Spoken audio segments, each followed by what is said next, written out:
Congress party ముమ్మాటికి BC వ్యతిరేక party అని అన్నారు బీజేపీ నేత ఎన్వీఎస్ఎస్ ప్రభాకర్. బీసీలకు రాజకీయ అవకాశాలు లేకుండా చేశారని మండిపడ్డారు. కాంగ్రెస్ లో ఓ సామాజిక వర్గానికి చెందిన నేతల కొడుకులు కుమార్తెలకే టికెట్లు ఇచ్చారని ఎన్వీఎస్ఎస్ ప్రభాకర్ ఆరోపించారు. కమిషన్లు వేశారు, ఏసీ రూమ్లలో కూర్చొని బీసీల కోసమని కమిషన్లు వేసి నివేదికలు వచ్చిన తర్వాత వాళ్ళని రాజకీయంగా సామాజికంగా ఒమిషన్ చేసేటువంటి విధంగా వ్యవహరించారు.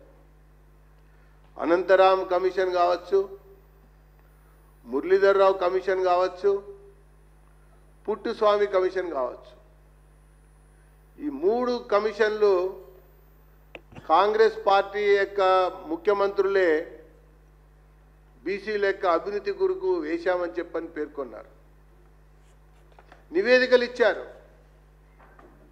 కానీ ఆ నివేదికల యొక్క ఆధారంగా ఒక కార్యాచరణ రూపొందించేటువంటి అంశానికి వచ్చేసరికి ఈ కమిషన్ల యొక్క నివేదిక రాజకీయంగా ఈ బీసీలని ఒమిషన్ చేయడం కొరకే కాంగ్రెస్ పార్టీ ప్రయత్నం చేసింది. ఇక పోతే కాంగ్రెస్లో ఉన్నటువంటి ఇతర నాయకుల యొక్క కొడుకులకి, కోడళ్ళకి, కూతుర్లకి టికెట్లు ఇచ్చారు. కనీసం వీళ్ళ యొక్క వారసత్వం కానీ వీళ్ళ యొక్క సంబంధించినటువంటి వ్యక్తుల్ని కూడా కనబడకుండా కనుమరుగు చేసినటువంటి చరిత్ర కాంగ్రెస్ పార్టీదని చెప్పని నేను ఈ సందర్భంగా పేర్కొంటున్నాను.